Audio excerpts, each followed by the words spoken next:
recorded, everyone. We'll clip and edit the video when we're done, and we'll share it with all of the legislators who are still tied up in committee. Superintendent, do you have anything to add before we get started? No, great. I just want to give a huge shout out to Lana and to Donnie and Julie introduced today, but the legislators were very, very pleased. They are, they're interested in language immersion. They want to make sure that they are, that there's not language extinction, and that they want to make sure that children have a community view and a family view of extending their heritage. So I was very humbled by the great presentations from our employees today. It made me feel very warm. It was very heartful. So awesome. Thank you. Thank you, Elsie. And Lana, what's the name of your cat? Oh my gosh, it's the most horrible cat in the world. I'm so sorry. He loves Zoom and he wants to be on my meetings with me.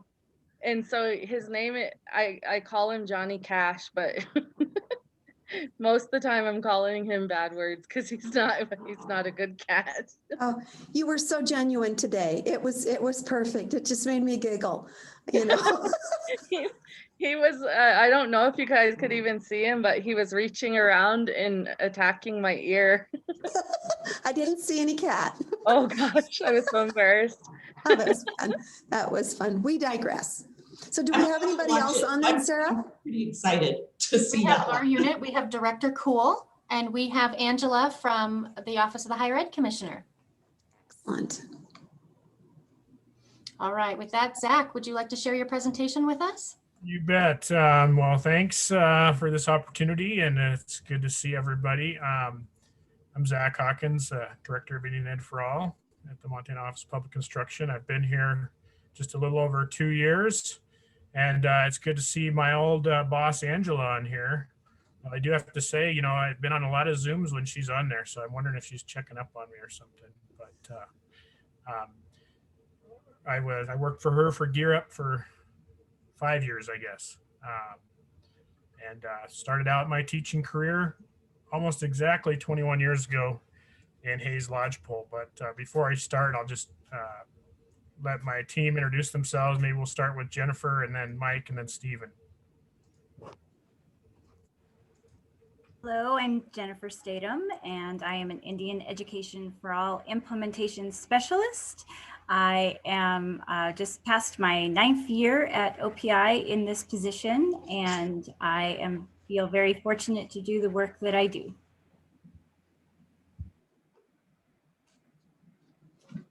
I want to add real quick that since you're mentioning cats, I want to be reincarnated as one of Jennifer's cats.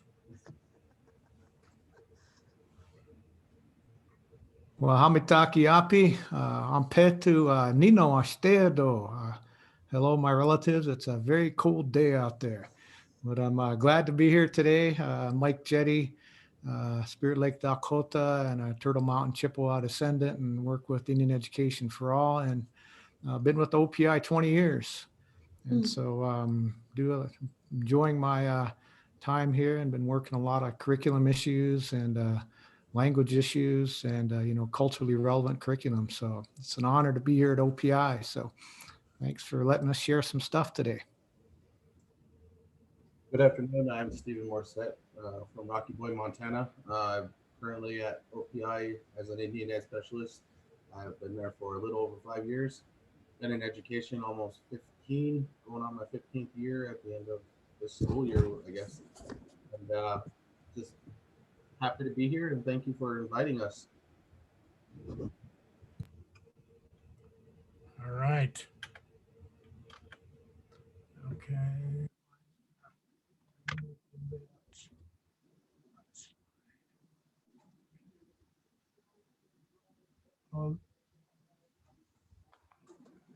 There we go. Okay. So I wanted to real quick just share our mission statement. When I first got to the unit, you know, we talked a lot about it, and I'm a big believer that it's really important to, can everybody see that okay? Okay. But it's really important that the work that we do is aligned with our mission. and that, every day when we are doing our work, that we're asking ourselves, how does this support the mission? So as a team, we developed this mission statement. We provide schools and staff with knowledge, skills, and content to ensure Indian education for all means cultural enrichment, academic engagement, and equitable pedagogy for students. And so as a team, that's what we decided is our focus, really sums up what we do. And every day we do our level best to come in and really make sure that whatever we're doing, that we can point to the mission and say, this is how we're supporting the mission. As far as our budget, we are entirely general fund. Our budget for FY21 was $547,573. You can see that the bulk of that is personnel services. We're at about 4.5 FTE. And then we have a small operating expense budget of 34,000. I don't know, maybe that's not that small. But I would highlight our grants.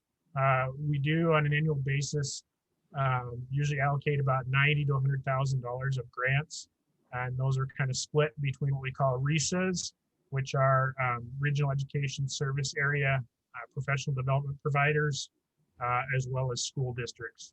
And so this year we had 6 school districts receive about $43,500 in funding, and those are for a range of different things. They can be a good example of one is Helena Flats Elementary up in the Flathead. Their mascot is the Chiefs, and so they decided that they were going to provide actual pictures of historic and contemporary chiefs in their hallways of Montana tribes. So that's just an example of just bringing Indigenous awareness into the school. And obviously when you think about chiefs, and sometimes, some of the issues with stereotypes and mascots, but bringing an authentic representation of Montana tribal chiefs into the school. They also got some tribal flags. So, there's examples like that. There's other schools that do, professional development, do special initiatives, field trips, things like that with those dollars. And then as far as the regional educational service area providers, some of the stuff that Jennifer Statham is going to talk about here in a minute around the webinar series, those are things that are funded through our partnership and grants to the RESAs. So that's where a lot of those dollars are going. So, Hey, Zach, can I mention one thing on the RESAs? you bet. Real quick, the past 3 weeks, I've been able to participate in a traditional storytelling workshop that the Billings RESA has been putting on, and they had Philip Whiteman Jr. on there, and Mardell Plainfeather and Henry Reelbird. And so from 6 to 8 o'clock on Tuesday nights, I'd say they had around 60 educators each night for those that would tune in to hear these traditional stories, and it was really powerful. And so I learned quite a bit attending those sessions, but that's a good example of bringing in traditional tribal knowledge and then sharing that with educators through those grant resources we provide. So that was really cool. Yeah, so we have some great folks out there that are doing that work and really impacting a lot of teachers in a positive way as far as their understanding of Indian Ed for All. So I'm going to just share, I think, what I feel like are our highlights over the last year or so. I think I want to commend this team on just doing a wonderful job of understanding as we went into remote learning, that our schools and our teachers and their staff and everybody there was, in our schools was just, very swamped. And so we really needed to look at what can we do on the fly to provide them, resources that are basically plug and play remotely. And so we're going to share some of those. But I feel like we've been very successful in that regard. Also, despite the challenges of COVID, I think we've been able to continue to do meaningful collaborations with partners. And we just talked about, obviously, the RESAs, the fact that we did get some grant funding out to schools to do, Indian Ed for All stuff this year. And also, we had a partnership with the Big Sky Film Institute They have a Native Filmmakers Initiative, I believe it's called, where students all over Montana were exposed to films by American Indian film producers. And I don't remember the exact, I think it was around 36 classrooms, but there was, I want to say, about 1,800 virtual miles that were covered across our state through that initiative and that partnership. You know, it's really important when you're thinking about distance learning to be able to get those resources out to some of our most remote schools. You know, we've continued to develop online learning hub courses. I think that's really probably one of the most impactful things that we do. And I'll share a little bit more information about what we have now and kind of where we're going with that here in just a little bit. And I think through all of this, we really do feel like we're ready for a life after COVID-19 because you know, a lot of this remote stuff, I think, quite frankly, is going to stay.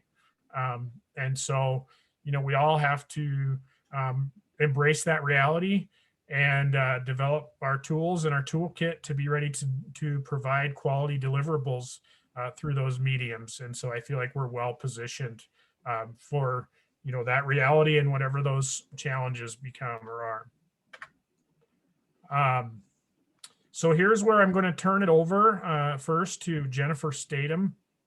And I just want to say about her that, you know, she saw all this and really just took it and ran with it and has just done an amazing job at developing some webinar series and now also is helping facilitate a hub course on the essential understandings that she really was our team lead in putting together. So take it away, Jennifer.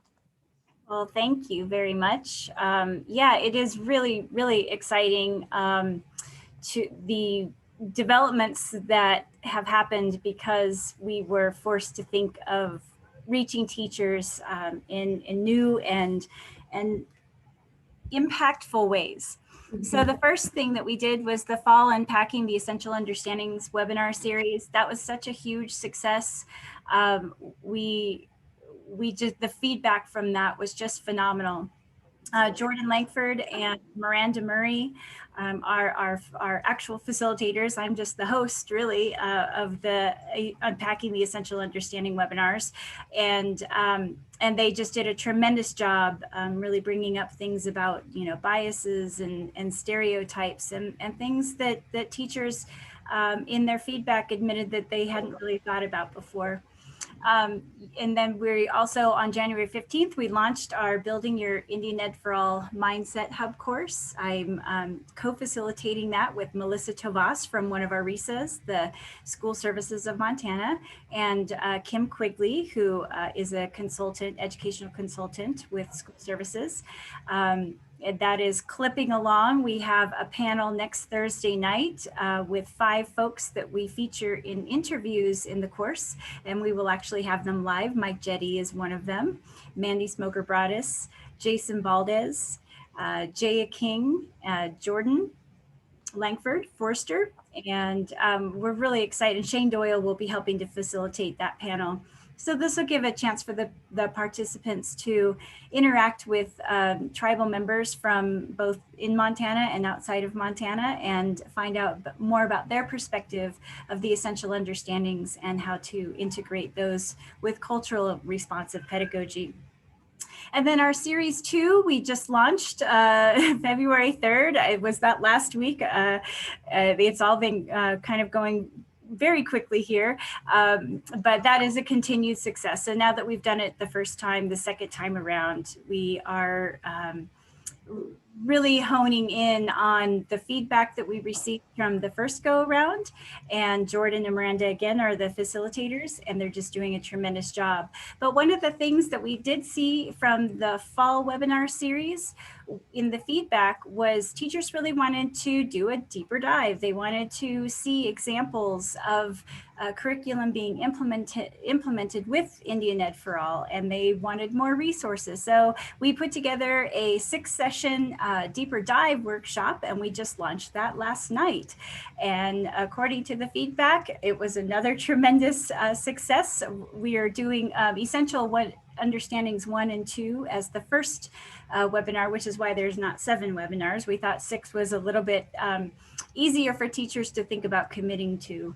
And so Essential Understandings 1 and 2 covering tribal diversity and individual diversity were covered in the first Unpacking the EU webinar series, and then last night's Deeper Dive workshop. It's amazing to me how often teachers comment on the bias that they don't realize that they have, the implicit biases that they don't realize that they have, that they're teaching with. So it's really an eye-opening experience for these educators. Yeah, and one of the messages I think that we try to bring to that is that we all have bias in some way, shape, or form, and it doesn't mean that we mean ill will towards anybody, or that we're not trying to be accepting or anything like that. It just means that we're all human, and we all have our own unique set of experiences that kind of shape kind of how we see things. I can just say for me, it's been I referenced my starting my professional career at Hayes Lodgepole 21 years ago. The biases that I've realized that I have over that 21 years are significant. So we always try to bring that message to folks, just have them be open to the idea that those things are there, and that it starts with just having that awareness. So you want to talk about this a little bit, Jennifer? Yeah, absolutely. So in series 1, we just thought that it was really poignant to pull out from our 209 registrants, 72 of whom attended all 6 live sessions, which considering the enormity of the task of remote learning that was placed on teachers, it was really mind-blowing that so many teachers were so dedicated to their professional development. And so one of the comments was, as I listened, I am reminded of the importance of the documentation both of traditional and modern Native American. Chair, as you see, these are some excellent candidates. Again, both Mr. Bierman, who I have known for many, many years, we both got out of the dairying about the same time, about 10 years ago, and he's been on the board, has done an excellent job. Speaking of being on the board, Mr. Mitchell, he fills the about being the attorney, but he also brings a wealth of experience. And then the 3 new members, Ken Bryan, Stacy Ketchum, and Travis Strove. Good people. Thank you very much. Thank you. This ends the hearing on Senate Resolution 68. I'm not sure if I should To all those that over. been nominated or to serve You know on these what? I boards, will, your time. Committee, Committee, send you a chat. Let's do that. I'll do a private chat. See if that works. Okay. Okay, so I think Rod, and the levels of accuracy and inaccuracies in recording tribal history, we must take a serious look at how to accomplish this of all people, and the beauty of our differences is to be understood. I feel a sense of urgency. That's just one of the many, many comments that were so positive that we got. And then just last week, we got my biggest takeaway from this webinar was the importance of seeing diversity between tribes and individuals. I think it is incredibly important to make sure we are taking into consideration that every tribe is different from one another. It is also as important to remember that individual people within each tribe are different as well. I thought it was very important that we should ask each individual how they would like to be called, because we can't assume that everyone wants to be called by the same title as someone else. And that's just part of that, unpacking what teachers' preconceptions are before they come to the classroom. And it's been really exciting. One teacher even said that the whole series was life-changing. So we're just really looking forward to the rest of the hub course and the rest of both of these series. Thank you. All right. Thank you, Jennifer, for sharing that. So I'm going to kind of turn it over now to Mike Jetty. And so, I'm sure there'll be a joke or two here in a minute. But, Mike understood right away that really what teachers needed was really, really easy plug and play resources. And so what he started doing is working on actual lessons that students could actually just go to our website and access a lesson, and really they didn't necessarily need a teacher to facilitate it or do anything. They could just kind of complete the activity on their own. And so I'll let him talk about that a little bit. Sure. Thanks, Zach. And, I guess when we were trying to adapt to remote learning, we were really thinking about how most of our curriculum is written directly to teachers to use with students. And so we said, well, let's work on some lessons that are designed directly to students working at home, at their, computers like we're all doing right now with remote work. But it kind of reminded me about what my daughter was talking about. She said, Dad, how we have the boomer generation? I said, yeah. She said, well, we're going to be known as the Zoomers. And so I thought that was pretty funny. But so, some of these lesson plans deal with, Bear Gulch, which was one of the largest pictograph and petroglyph sites in North America. And a lot of Montanans don't know that exists. And it's one of those Montana treasures. And it really shows how long people have been in this area. And, ice pack archaeology is a fascinating topic. And once again, that's, as a result of climate change, but then what they're finding up in the mountains with these melting glaciers, it's really showing how long people have been in this area. And then we have a lesson all about tribal sovereignty and another lesson about Chief Plentycoo. So I guess we're just really trying to highlight contemporary issues and then historic leaders like Plentycoo and the lessons he learned just through skills of observation and listening and paying attention to your surroundings. And so like with that particular lesson plan, we built in some time away from the computer where they're not sitting at a laptop doing research, but they're actually just sitting and being quiet and reflecting and listening and observing. So how about the next one, Zach here? And then one of the lessons that we developed is about bison restoration. And I think that's on the next slide, Zach. Yeah, for some reason it's not advancing, Mike. Okay. Well, last year students up at Poplar Middle School made a film and it was really powerful. And so we took that film and then built a lesson plan around it, all about bison restoration. And that's a really powerful issue for tribes as they're bringing back bison herds or buffalo herds. And so this was a quote from a history teacher talking about buffalo and about how this lesson's really going to, provide our students with a more inclusive look at this issue, which is pretty cool. And so thinking about buffalo, do you know why you never see a buffalo hiding in a tree? Because they're really, really good at it. And so that's one of my favorite bad jokes.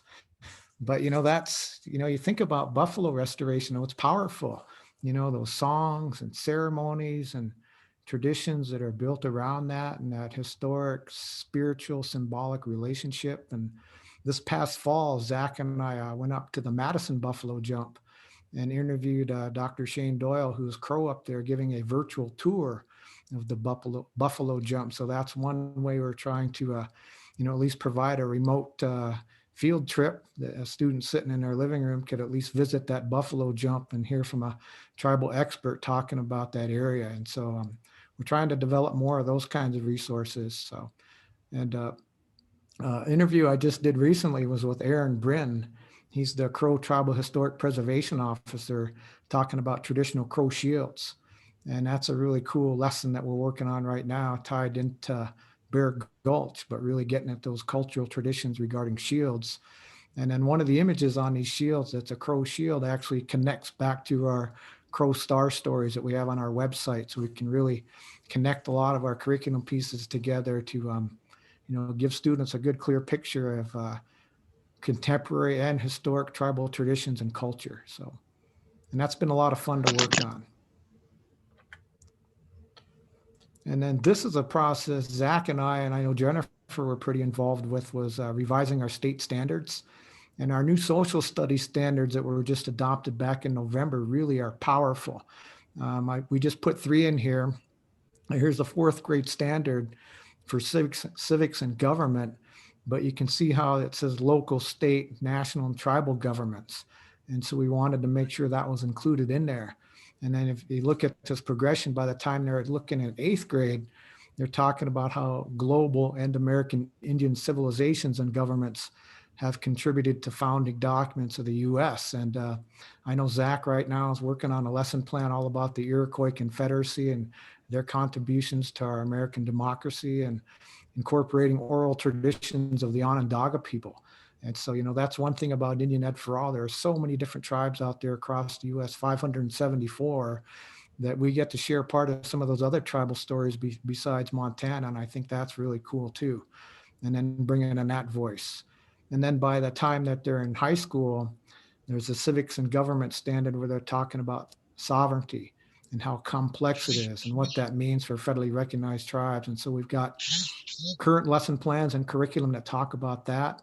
And so I think that's really powerful that, up and coming leaders and, just general Montana citizens are going to have a basic awareness and understanding of sovereignty. And that's really what makes Indian people unique from any other cultural ethnic group is as members of American Indian tribal nations, we have a unique legal and political relationship with the federal government. And so how those treaties that were made a long time ago are still valid documents today. And we've got curriculum and lesson plans that highlight and show that. So really powerful language in our standards. And that really forms the basis for what we do in our work, because if you're teaching to the standards, well, then you should be incorporating Indian education for all, because it's weaved throughout all of our standards, not just in social studies, but it's there in math and science and language arts. So, and it's fun to be a part of that process, because you can really see how we institutionalized Indian education for all throughout all of our school systems. So.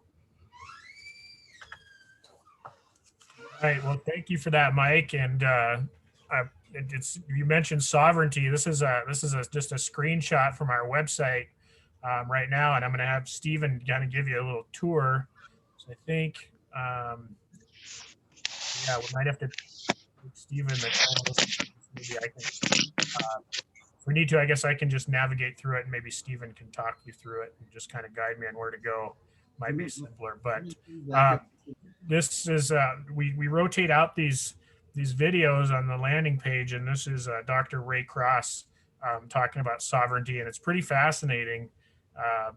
He talks about even like I think it's a little bit dated, but during the Bush administration, there's a Supreme Court case, and the way that the natives in Hawaii are viewed is different than the tribes in the continental United States. And he talks about like sovereignty almost like stopped at the shores of the Pacific. So it's just kind of a neat thing, and it really does explain sort of kind of the unique status of sovereignty. I had a question for you real quick there, Zach. Sure. With and I'm just kind of still blind and trying to keep up, and I probably missed it. This is Representative Running Wolf.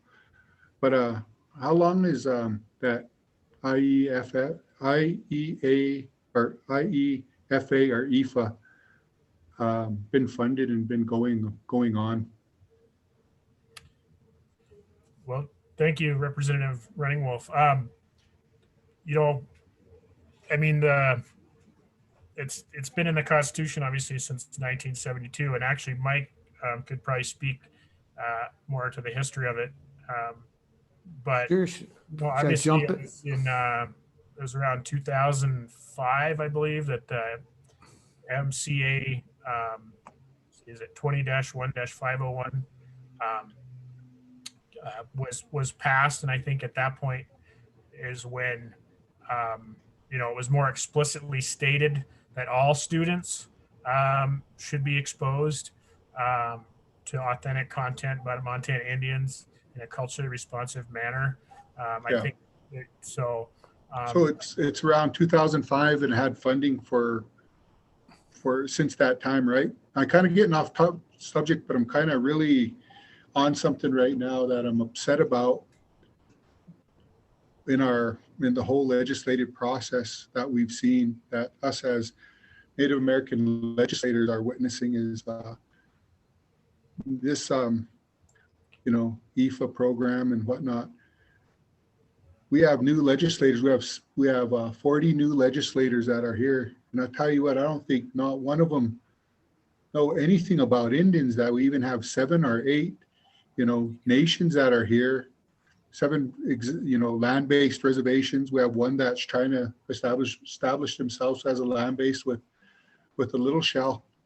But I know Donovan and our Representative Hawk and Representative our Senator Weber and any of the others that are here are dealing with that right now. It's almost like we have to go back and we have to teach them what the heck's going on in Indian country. Have bills that come through that totally break sovereignty, and they're totally unaware of different things. And these are young kids that are in there. We have a couple that are in there that one's a 20-year-old. I think most of them are, I know for sure 6 are under 30. And if it's been going on since 2005, it's 20 years ago. So there should have been some sort of connection that's been happening in IFA, maybe that we're not connecting on, especially with our legislators. That needs to be, are we getting the message out there? That's really where I'm really concerned, and other people can speak on this. And I hate throwing a monkey wrench in it, but I'm just really frustrated in the last couple of days. It just seems like we're just having Indian attacks, especially on education, especially on land base, especially on college funding. So I just wanted to lay that out there. And I know it's sitting there on IFA right now. So sorry I throw you a curveball there, and I just wanted to know since how long that's been funded and that I make that statement. Representative Running Wolf, this is Superintendent Arnson, and I very much appreciate your challenges at this point. And I see that Representative Wendy Boy is on. In our presentation that Director Running Wolf did this morning, so she talked about Maslow's chart, and I think that's where it comes back in education for everybody.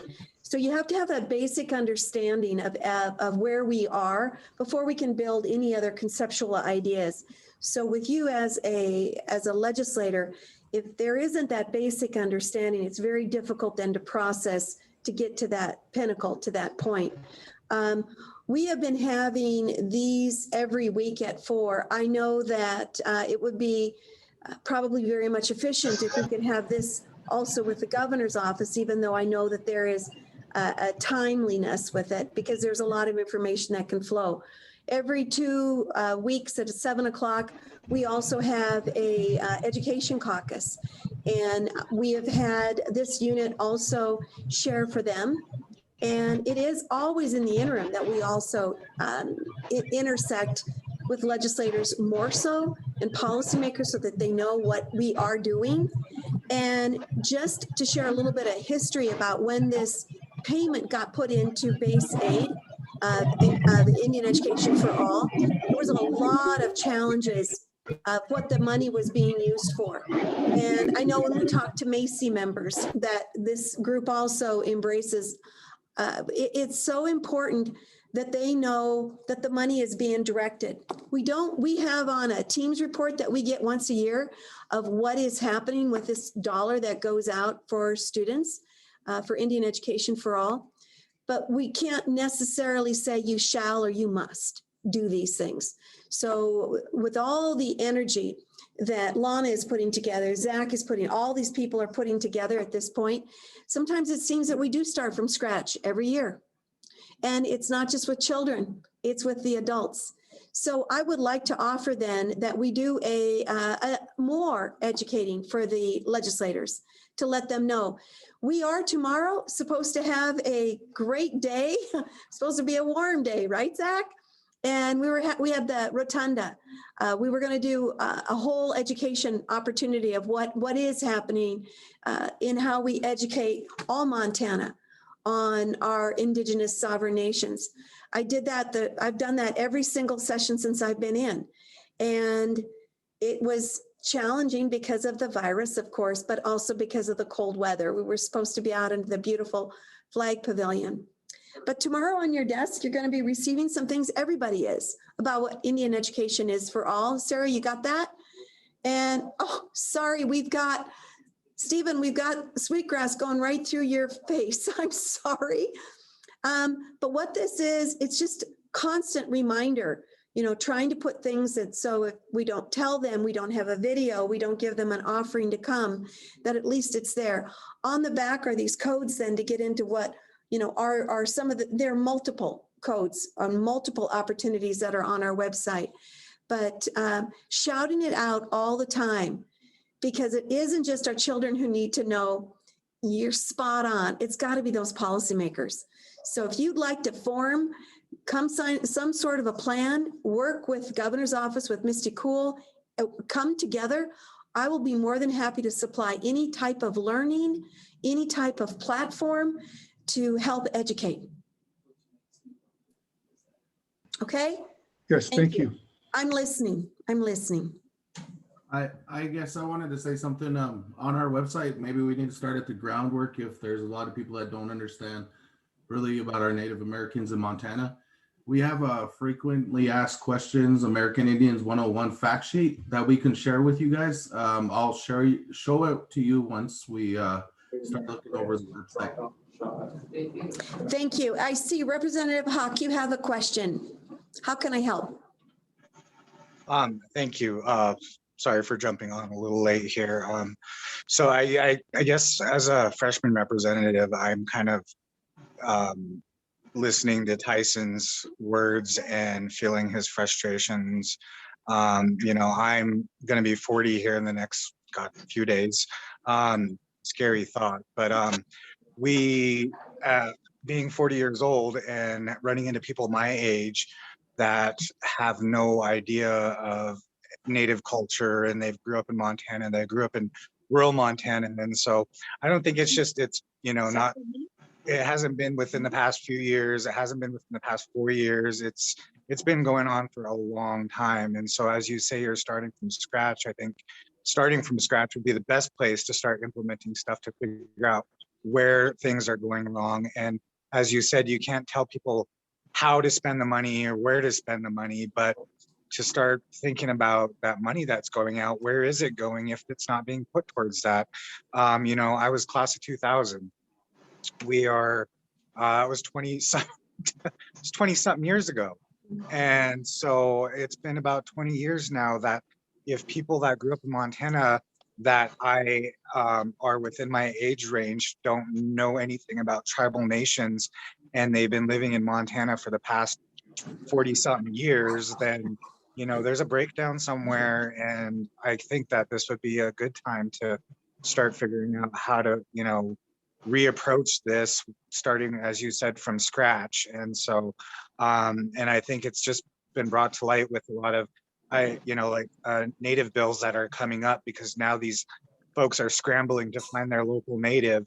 And as I like to say at the powwows, they try to find their local shaman to address their issues and, answers and questions. And so there's not very many of us in this Capitol building. So they're scrambling to their local Native to try to figure out answers or what they, and a lot of these people are genuinely trying to do the right thing by a lot of these bills that are coming up. And so I've dealt with it for so many years that I don't find offense in a lot of things. And so I try to go about the best way I can to educate folks on how to approach these issues from a new set of eyes.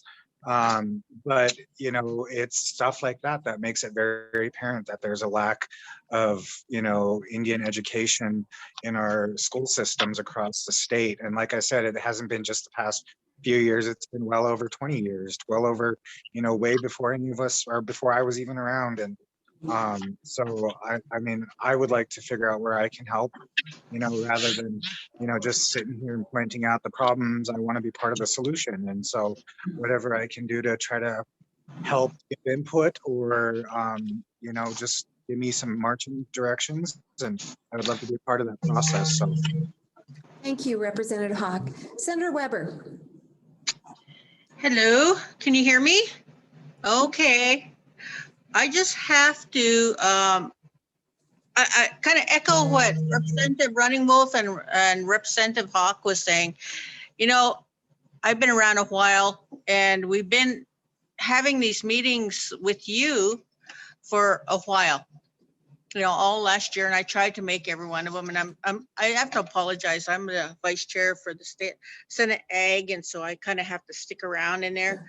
But yeah, it's kind of discouraging that all the information that we've been putting out there, that we've been researching, or every tribe has been putting together, and it's not getting out to the people. It's not just educating us Indians. It's educating the entire state, but it's not happening, or I don't see it happening. We just had the Indigenous Peoples Day yesterday, Bill. We have both of them. Senate Bill 146 and Senate Bill 94, I guess is mine. It could be. I had a grueling committee here, but it was amazing how many people didn't know that, Native American Heritage Day was a public school initiative. It's not a state holiday.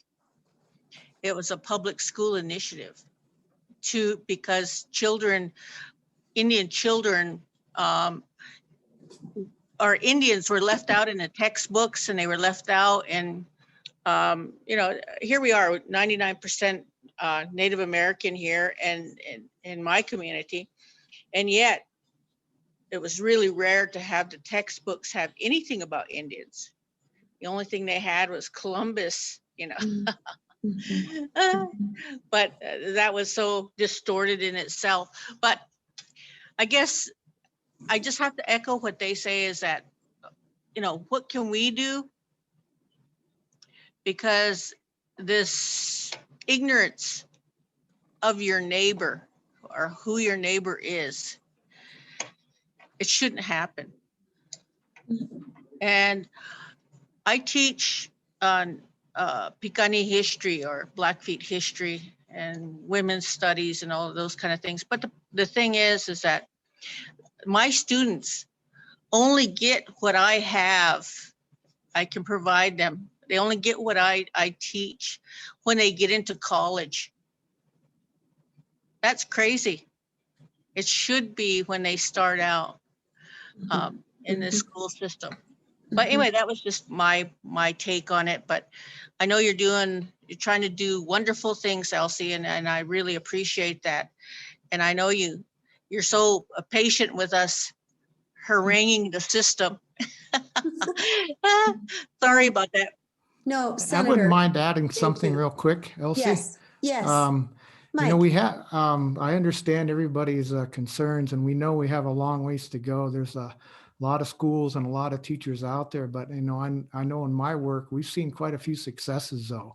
And so it's really not to make generalizations to say no one's learning this, but we've seen really cool things happen across the state, and a lot of different schools, in small schools, rural schools that are considered really conservative. And so I think there's pockets of success out there, and to keep that in mind too, that we really do have in some of our schools, Indian Education for All advocates that are really truly making a difference. But at the same time, we realize we have a lot of ways to go yet, and we try and partner up with our, pre-service teacher programs to make sure what they're teaching future teachers weaves in with Indian Education for All. And so that's part of the process. But I think that all that work that we try to do with our standards to make sure that it's in there.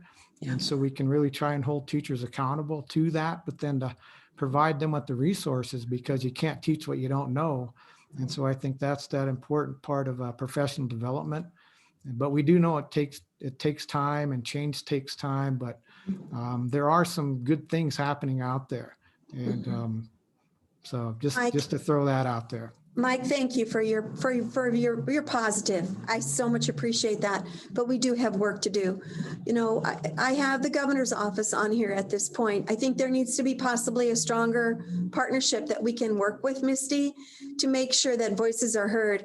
And, we do have 150 right now. I mean, that's a large classroom, but I think it's a reachable classroom on how we can make sure, and listening to Representative Running Wolf, to amplify what we are doing, what Mike just talked about, and the great things that we are doing for achievement as well as for all. And I think, you know, putting and linking arms together, I think will be very, very helpful. The other part of this is, you know, I mirrored this with career technical education. So I hired somebody that was outside to come in and help us market career technical education.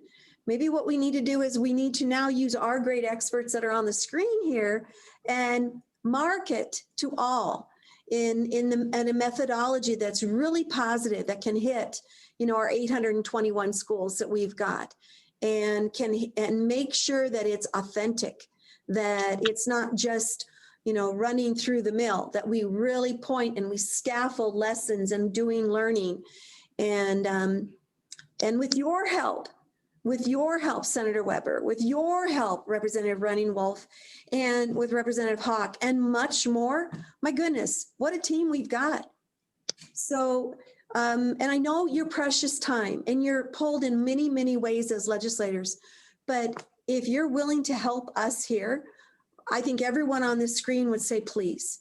We would be, if you have a methodology or a time or what it is you want to hit first with our 150 policymakers. And it's not just that, you're in here for the long haul. I've got the interim. The interim is a perfect time to educate as well. And because it's bipartisan, it gives a little bit more latitude to ideas. So I'm willing. Superintendent Arnson, this Representative Running Wolf again. You know, one of the things that I've always reached out, and I think I did last time when we were in 2009 session, was if there's things you guys see in these MCAs that, Jonathan, you might have to mute for a second, thanks. That some of these MCAs that are out there, is we can carry them changes that you guys are seeing on the ground. You know, that's some of us, like I had a hard enough time with the acronym of IFA, you know, let alone going and looking through the whole bill and pounding it down and even understanding all of what OPI is doing. But it's the integration of changing some of these bills to help that learning curve and closing the gap and preserving the language and preserving the culture. We're trying our damnedest best too, but if we're not pushing them bills forward with your guys' input and showing us the places these shall and mays need to be changed to will do, you know, and you know that, Superintendent Halsey Arnson, you've been there, you know, you can't even had a lawyer that's on with us now, Representative France, and he doesn't even know if he's coming or going since it's drinking from the fire hose in this position we're at. But like you said, in the interim, that's where we can build these small changes of what you guys are doing on the ground level. The process of legislation, you know, what we maybe do is in the interim, let's find a piece of legislation and work together. I mean, I know an interim bill has a lot of power because it comes out that way. If we consecutively work together and we press something that we can all agree on, or we can agree with a component part of it, then think of the power that's behind that, you know, to be able to do that. And then that right there shows a cohesive movement.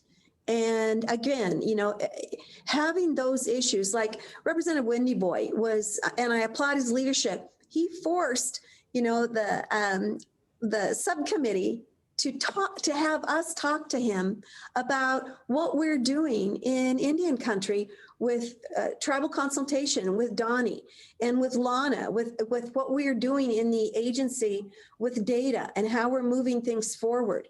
So that is really, that's exciting. He's got so many different components. If we could have had, Jonathan, Representative Wendy Boy, if we could have had a couple more months prior to, just think what we could have done across, as Representative Paraguay had said, you know, a P16 look, so that we could have hit every single section of it and interfaced with the university system as much as interfacing with our public school teachers that we have here.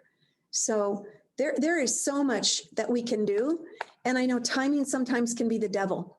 but if we don't start now, then it's our fault.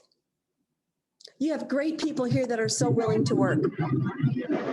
What did I miss? Can you start over? Representative Wendy Boy, we would love to have your comments. Well, it's all good. Everything is going to work out under control.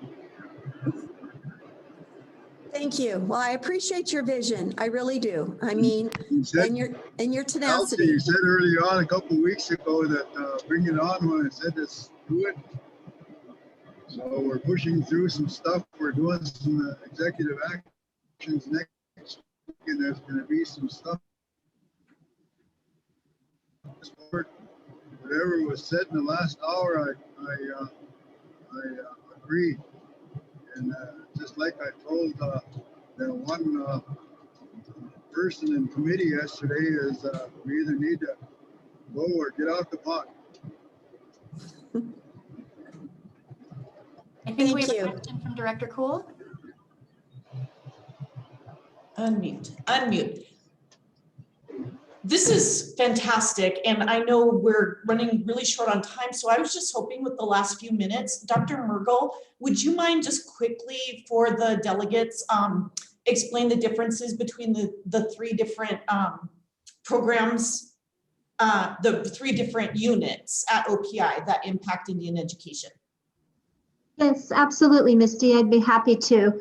And I think I also want to just highlight a little bit of some of the restructuring and importance of some of the critical moves that Superintendent Arntzen has made recently in the last year that is significant to these three units.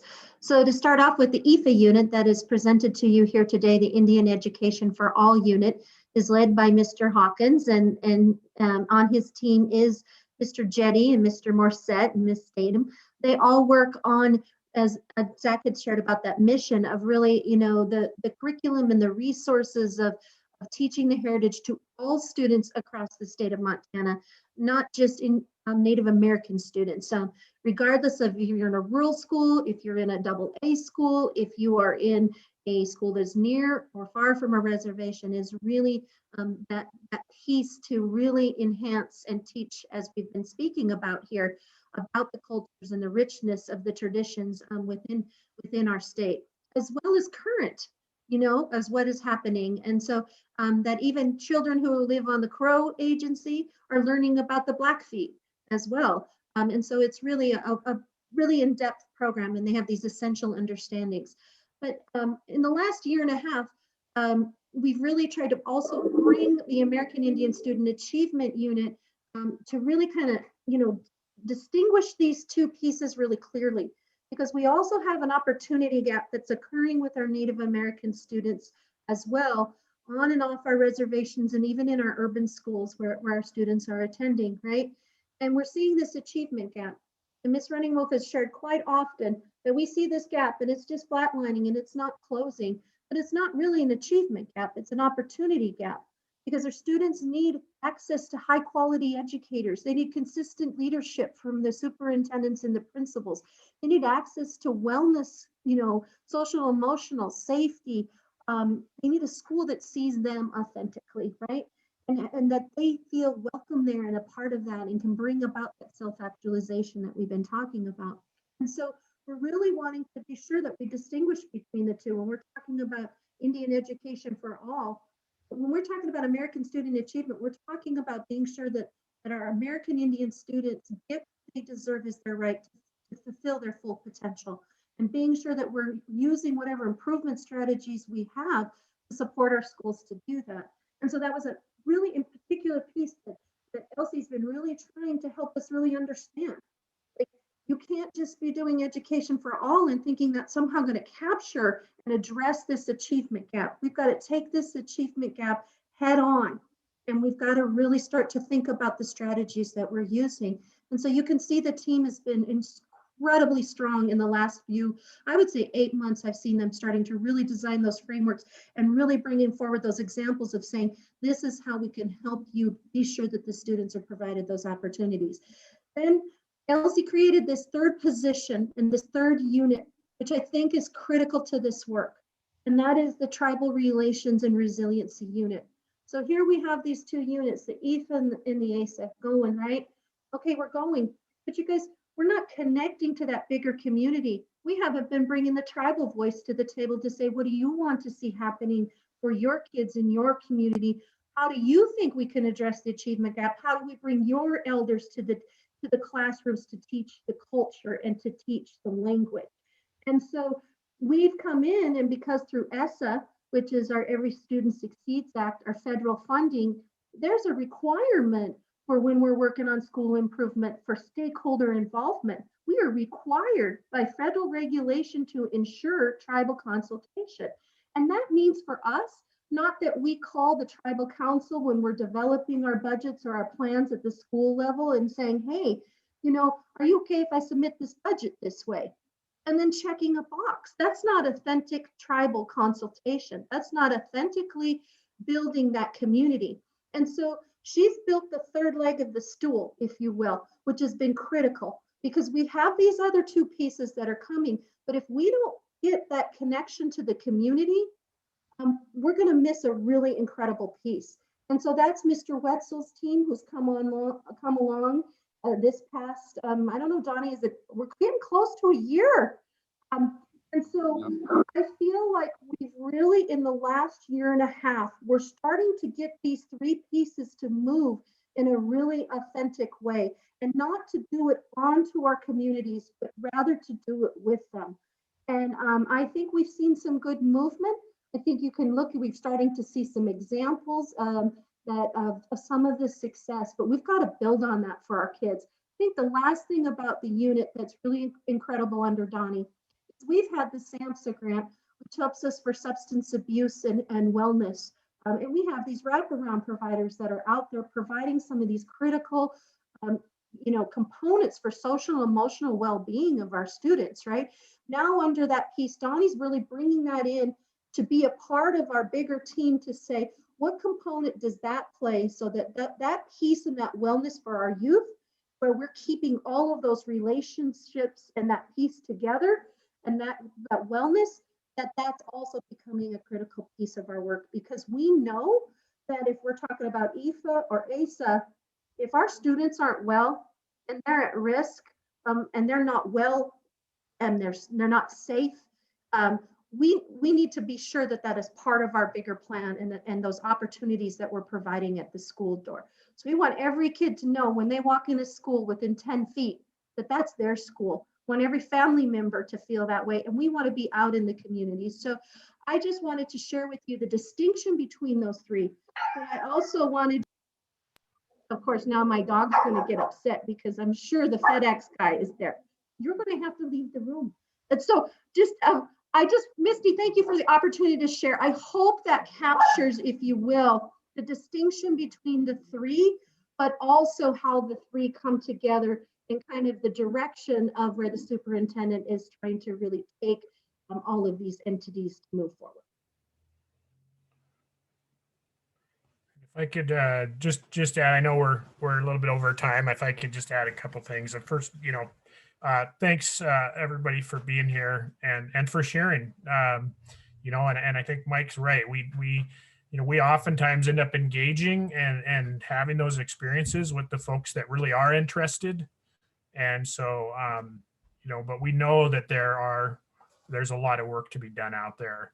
So I guess just two quick things.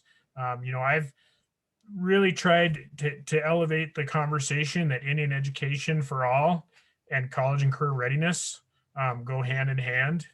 And by that, I mean, and Mike was sharing those standards, we're pushing some pretty high level critical thinking skills down to, earlier and earlier, lower and lower grades.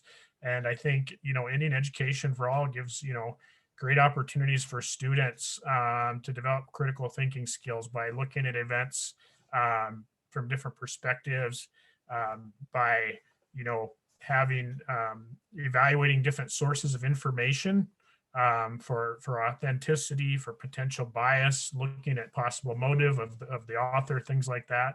And those are the things that we want all of our students to have as adults. in their careers. So I think that's just a, obviously the intent of Indian Education for All is for all of our students to understand who our Indian friends and neighbors were and are. But I think that's a selling point that I try to highlight for those teachers that may be sort of not thinking about why they need to do it. And then I think another thing real quick is, helping people understand that Indian Education for All in Great Falls is different than Indian Education for All in some place like, Troy, Montana, where I grew up, which is different from, places like Rocky Boy or Hayes Lodgepole or Hart Butte or Poplar. And by that, I mean, in Great Falls, our Indian students there should have opportunities to explore their tribal heritage and culture, and other students should have opportunities to learn more about their tribal peers through American Indian Studies courses or different kinds of electives or exploratory things. And in Hart Butte or places like that, that tribal content should be interwoven in the core courses. They should have opportunities to learn language at all grade levels. And in our just sort of normal schools around the state that don't have a lot of American Indian students, they should be getting those basic things. They should be getting Indian Education for All woven into their curriculum. They should have access occasionally to tribal specialists. They should do special sort of initiatives and events that raise the Indigenous awareness of their students. So I think oftentimes Indian Education for All, we just think of it as it's one thing for everybody. But I think it's important for people to understand that it's really different depending on the school and sort of the student population that they're serving. So those are, I guess, just two messages that I think are important to share.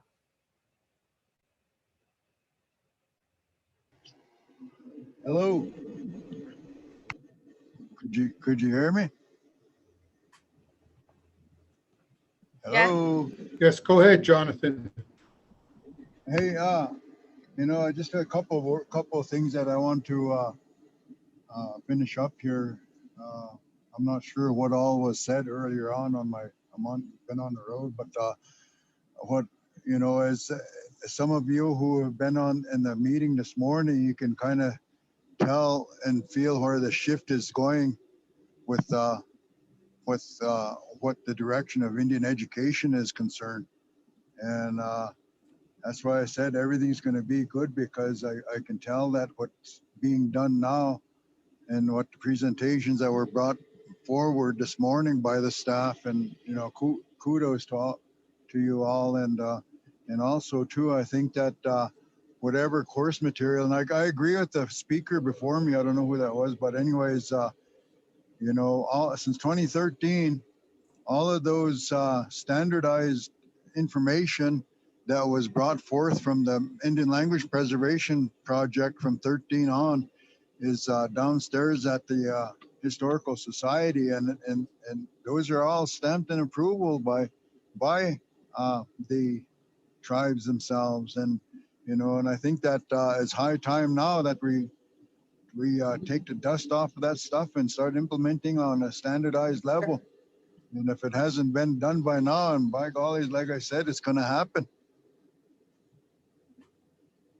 Yeah, this is Lana, Jonathan. I just want to say too that I agree. I feel like that what the districts are asking for as far as immersion, language, and culture programs go, is there isn't enough resources, and that's mainly what they're asking. But they're not really asking so much that we create it for them. What they want is to create it themselves, and I think that's the work that we're doing in our unit, is to develop the some manuals to help them and to provide that kind of service with them, where we're helping them to develop that kind of resource for themselves that's based on their own culture.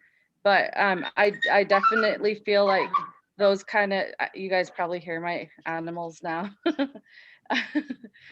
those kind of materials that are, you know, in the basement, we need to pull those out and we need to get those out to the districts. Yeah, and Section A yesterday was a good example of why we need to do it, because those our colleagues over in Section A, they really took a whack at we didn't provide nothing with since 2013. So there's a lot of good stuff, and Misty brought out a good document today that proved it. I was just going to say something. Mike, Jetty, and I often talk about the huge wealth of information we have from the various nations sitting in the boundaries of Montana. At the youth level, you know, I love curriculum. Well, I kind of don't. That's not my wheelhouse.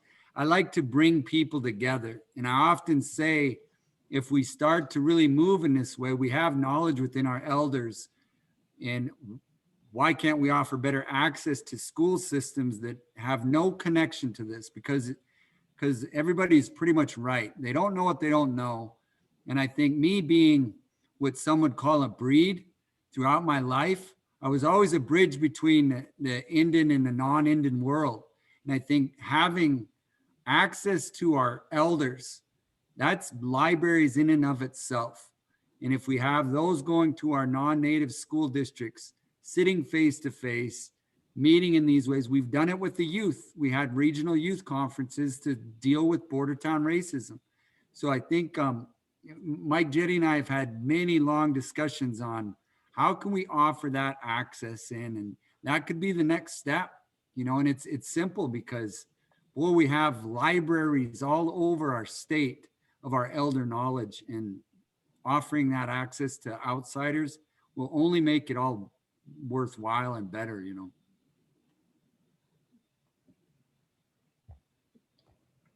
You know, I know we're kind of going over time, but as legislators, we don't have a time clock to stamp out on. But except for Susan, she's at home already. So today, when we met with the governor's office, one of the things that he emphasized was tribal nations that are standing up on their own. You know, I might be wrong how I said it, Misty or whatever, but that's kind of what I heard. And in one of my rebuttals to that, wasn't a bad one. It was just, you know, we still got to recognize their treaty. They have treaty rights and all of these different executive orders and all of that. But I was with him on that. I believe our nations need to be standing up. In that, I was given a bill last year, and it was called Grow Your Own. It was a stovepipe pipe, or not a stovepipe, a pipeline for teachers that are already in the system at these rural areas, and also in the reservation schools that have been there for years. They're invested, they're there. We have a perfect example of Pat Armstrong. I remember when he was sitting there as a substitute teacher, now as a state employee, went through the whole stovepipe process. A great teacher. Now he's there with I think OPI now, and doing immersion classes, working for Lana. And I think we need to invest in these bills like I'm bringing forward. But the biggest thing, again, is the price tag is $500,000 of trying to make that happen. But I think it's just a drop in a bucket for what people like Pat and other people could be there for our students, to close that gap, to give them.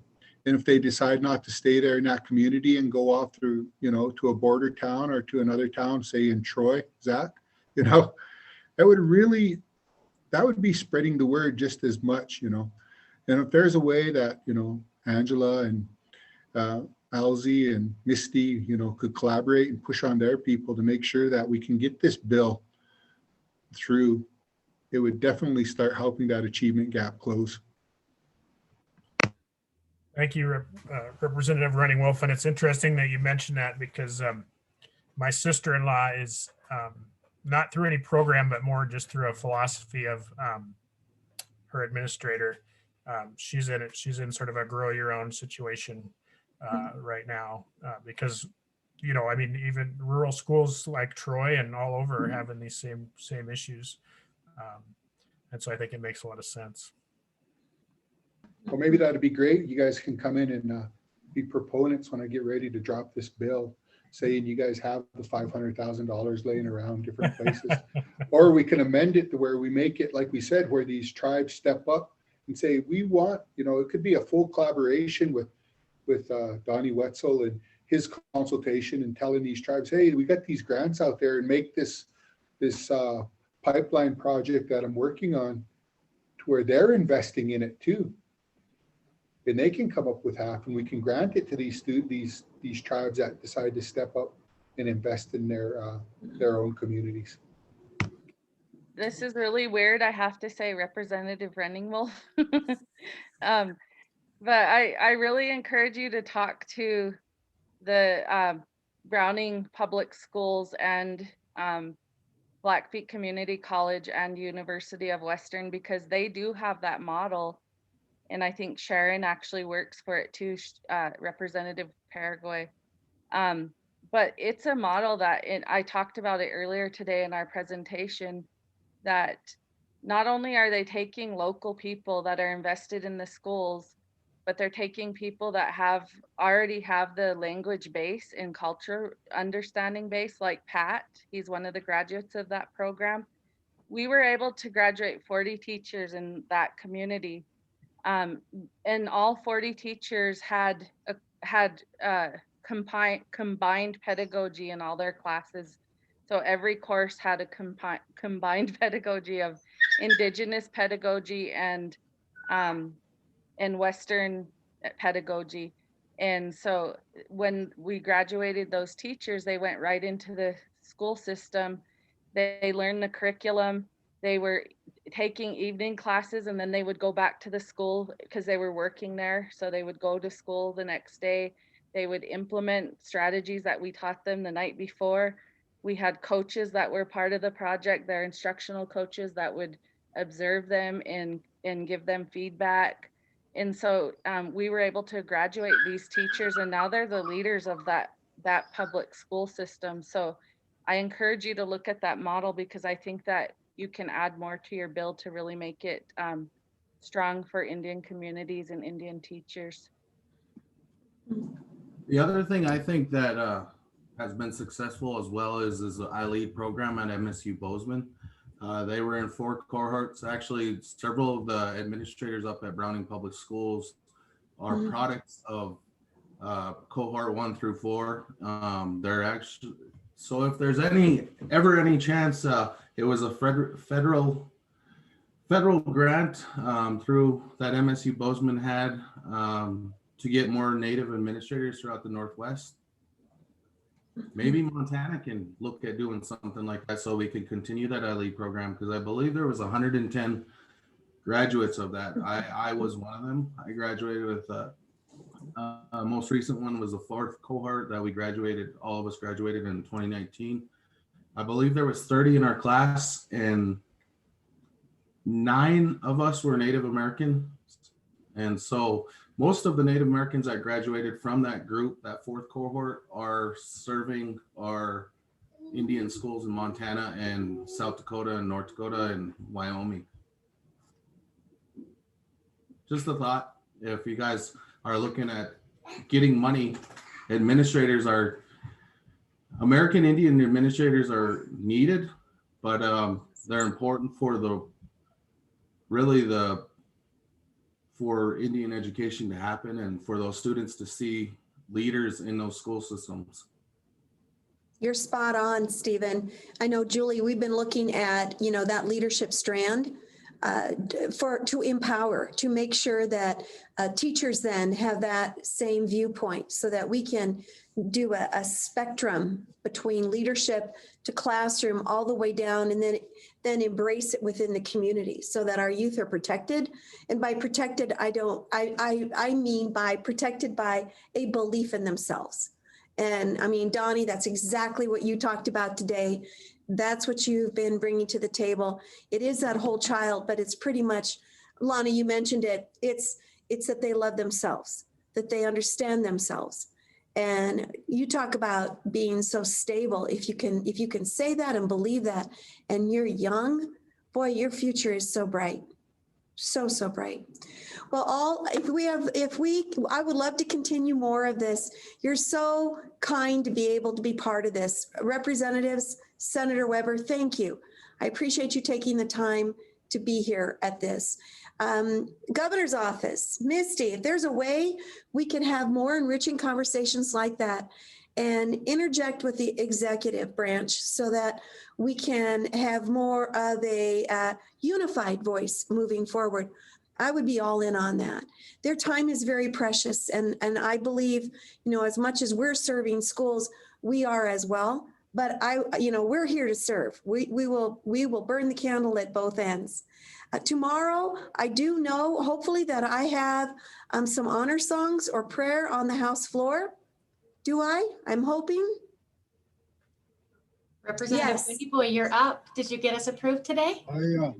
I stopped in at Casey. I talked to Casey before I left, and I still never got any commitment either way. Okay, I'll follow up. Thank you. Thank you.